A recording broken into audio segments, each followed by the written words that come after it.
Ito mga idol, nakikita nyo mga idol. Sa taas na kami ngayon ng bundok. Pupunta kami sa mga falls ng falls dito sa La Union.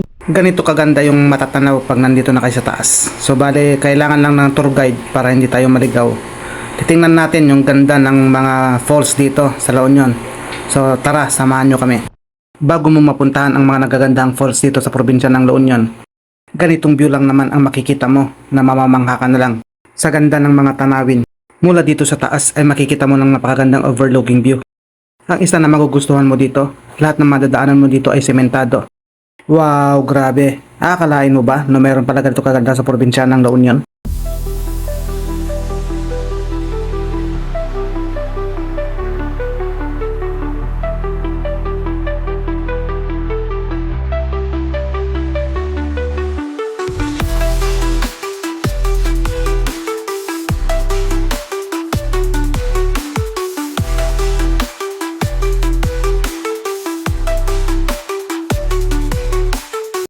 Mahalagang paalala, bago tayo makapasok sa mga tourist spot, ay kailangan muna natin dumaan sa munisipyo upang magpa-register.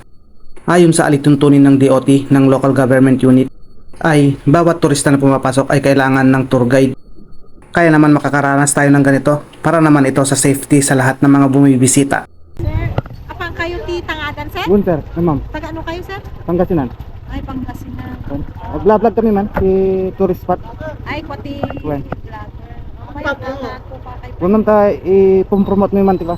Tara lahat, Pangasinan. Tourism. Well, F FB Adventures. FB. Oh, Yan yeah, yung page niyo, sir. ate ma'am.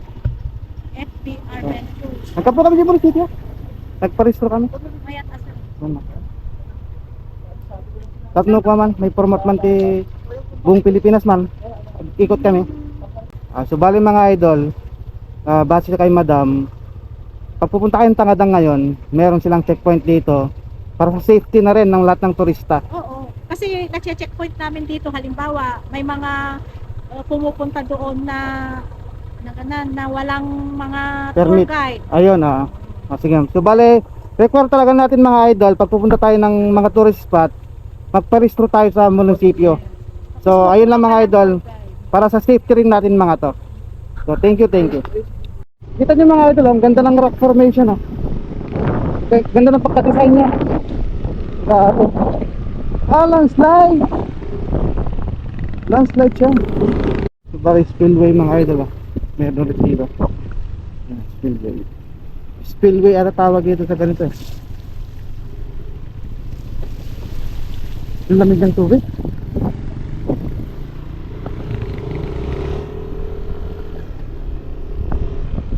Baka palatandaan na to na malapit na sa falls namin pupuntahan kasi may mga tubig-tubig na ng dadaanan. Bale doble ingat lang pag nagmamotor dito. Sabagay buhangin siya, hindi siya hindi siya masyadong maputik, kaya hindi siya masyadong madulas.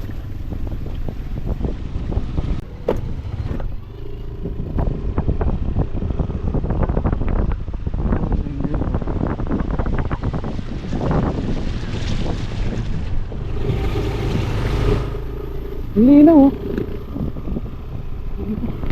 Ang linaw mga idol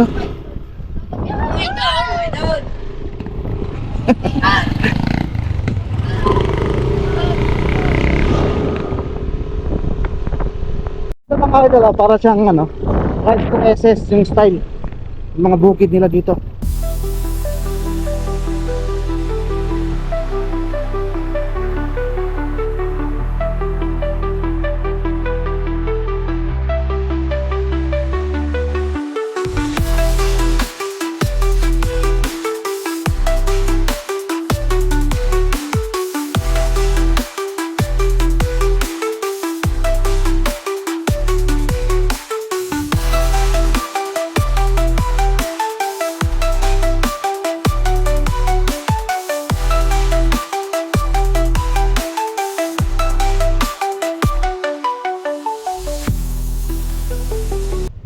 Madam po. Katapos ng ilang minuto nating pagmamotor ay narating na rin natin itong papasok sa mga falls. Meron itong kalayuan dito sa may bayan, kaya naman ganito na lang yung nagiging transportation nila papasok dito sa barangay na pwede nating maikumpara sa ibang probinsya gaya na lamang ng Ifugao at Benguet. Ito naman ang aming unang pinuntahan, itong Dupagan Falls. Tatawid lang muna tayo ng hanging bridge para makapunta sa falls. Mga idol, balik ganito yung ano. Dadaanan nyo. Halos nakatayo na yung hagdanan. Nakapurahe tayo ng ano. Grabe oh. So kanina tapos na tayo sa hanging Yun. bridge. Ito naman yung next na dadaanan natin. Solid mga idol, solid. Bale, first time namin ng ganito, kaming tatlo. Kaya naman dinaan lang namin ito sa mga pabiro-biro para mawala yung takot namin na ganitong experience. Yung ganito lang pinuntahan yung mga idol. Yung nag-road trip kayo, tsaka nag-nature trip. Tapos ganito yung kaganda yung mapupuntahan yung falls at kalinaw. Diba? Ganito kaganda. Dito yan mga idol sa may La Union, San Gabriel. Ang falls na ito ay nakakamangha sa ganda. Gayon din naman na mas lalong nakakamangha sa ganda ng rock formation. Naakalain mo na para kang nasa isang Jurassic Park. Ayon naman sa aming tour guide, ang rock formation na ito ay hindi ito man-made, kundi gawa ito mismo ng nature. Aniya, nabubuo o nagagawa ang magandang rock formation na to tuwing nagkakaroon ng malakas ng agos ng tubig. Kaya naman sa view pa lang ay solid na.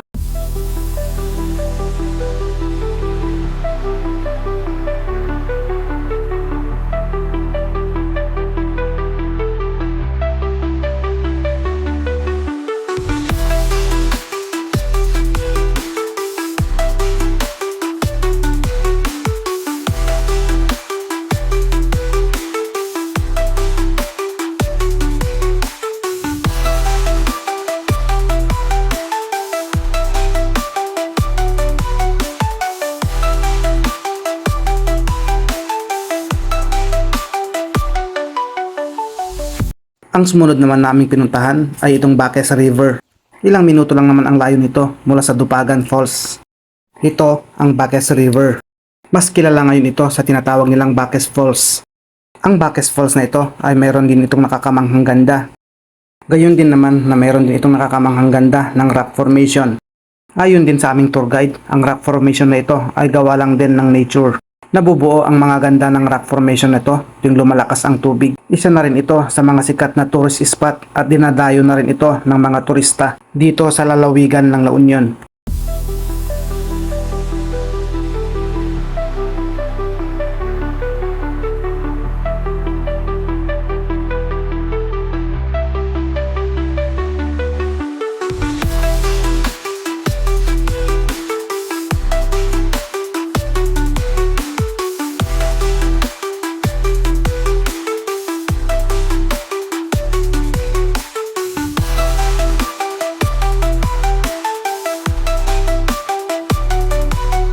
Ang sunod naming pinuntahan ay itong Tangadan Falls. Ang Tangadan Falls ay masasabi mo talaga na ito ang isa sa pinakasikat na falls. Dito yan sa lalawigan ng La Union. Napuntahan na rin ito ng mga iba't ibang programa ng National Television. Hindi na nga rin ito nakakapagtaka kung mapapansin ito ng National Television.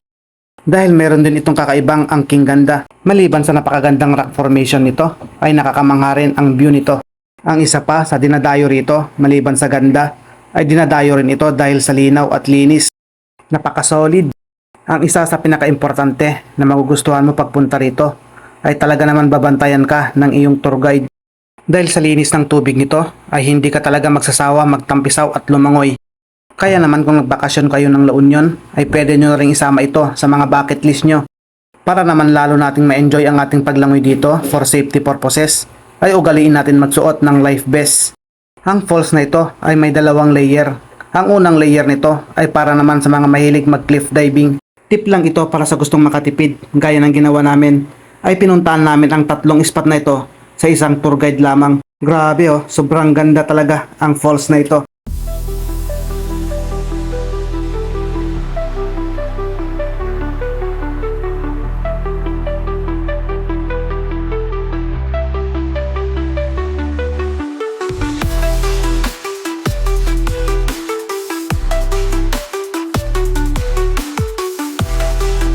Ang mga falls at tourist spot na ito ay matatagpuan sa bayan ng San Gabriel sa probinsya ng La Union.